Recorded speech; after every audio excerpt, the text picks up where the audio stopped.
نہیں سنا تم لوگوں نے؟ حضرت مولانا ثانوی قدس سرہ نے سنایا. ہاں بس اب کیا سنا اسے اس مجلس میں.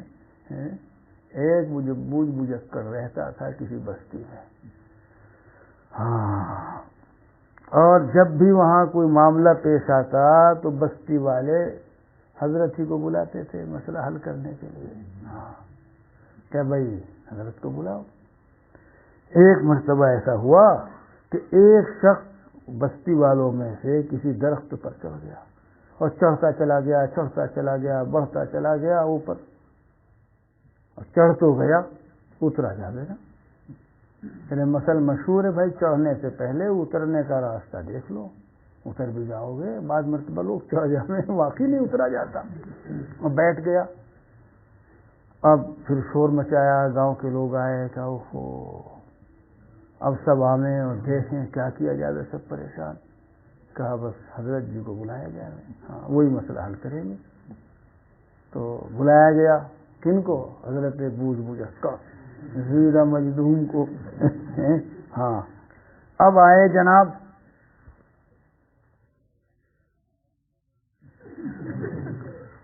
یعنی میں سمجھ گیا اس کا حل. پہلے تو دیکھا اور پھر تھوڑی ہی دیر کے بعد گردن ہلائی. سمجھ گیا. تو بھائی جاؤ جلدی موٹی سی بیڑ لاؤ.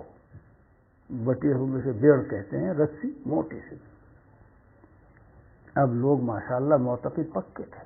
ہاں اعتماد تھا پورا. ایسا اعتماد چاہیے طالب اور سالک کو اپنے شیخ پر. آنکھیں اور دماغ بند. ان کے پاس آنکھیں اور دماغ تھا ہی نہیں. گئے جلدی سے موٹی سی بیڑ لائے، بڑی سی پھر جوڑنی پڑی ہوں گی یا جیسے بھی ہو. کہا اس کا پھندا بناؤ.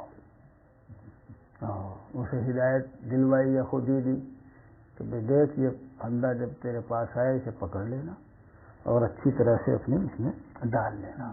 اعتماد کامل تھا. ان سے کہا لگاؤ زور سے جھٹکا.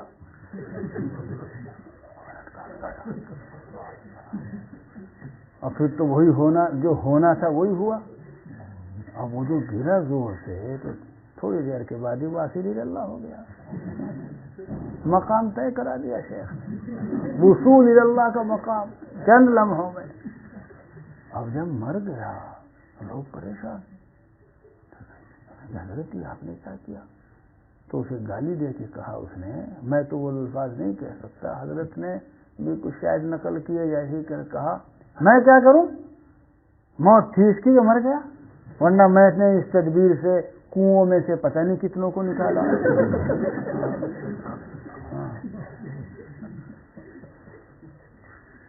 دیکھا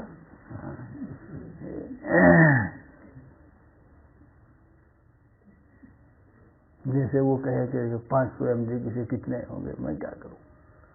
موت تھی اس کی مر گیا. حضرت اقدس تھانوی قدس سرہ کوئی ایسے واقعات بلا وجہ نہیں لکھتے. مولا روم رحمۃ اللہ علیہ کی طرح ان محسوس واقعات سے حقائق و معارف سمجھاتے. فرمایا کہ آج کل کے جو روشن خیال لیڈران ہیں جو مسلمانوں کے لیے انہی تدابیر کو پیش کر رہے ہیں کہ جو غیر قوموں کی ترقی کی تدابیر ہیں، ان کی مثال کسی بوجھ بجکڑ سے کم نہیں. دوسری قوموں کے لیے تو یہ تدابیر ان کی کامیابی کی ضامن ہو سکتی ہیں، مگر مسلمانوں کے حق میں یہی معاملہ ہے. اس سیاق میں حضرت نے نقل کیا ہے لیڈروں کا روشن خیال جو قسم کے سیاسی قائدین تھے ان کا حال، اس کے لیے حضرت نے مثال دی. اور پھر تو جب حضرت مثال دیتے ہیں تو یتن شد دو شد لطیفے کے طور پر پھر کہا دوسری مثال بھی دی جو تو حقیقت کہا. ایک مرتبہ گاؤں میں ہاتھی آ گیا. اب ہاتھی کبھی دیکھا نہیں تھا لوگوں نے، اور سارا گاؤں مر پڑا کہ صاحب یہ کیا چیز ہے.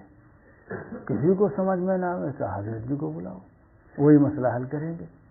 اب آئے حضرت جی، ہاتھی کو دیکھا تو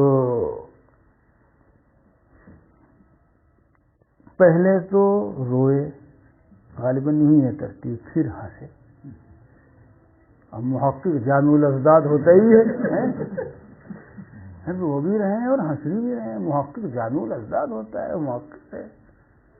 تو لوگوں نے پوچھا کہ حضرت سمجھ میں نہیں آئی بات کہ روئے بھی اور ہنسے بھی.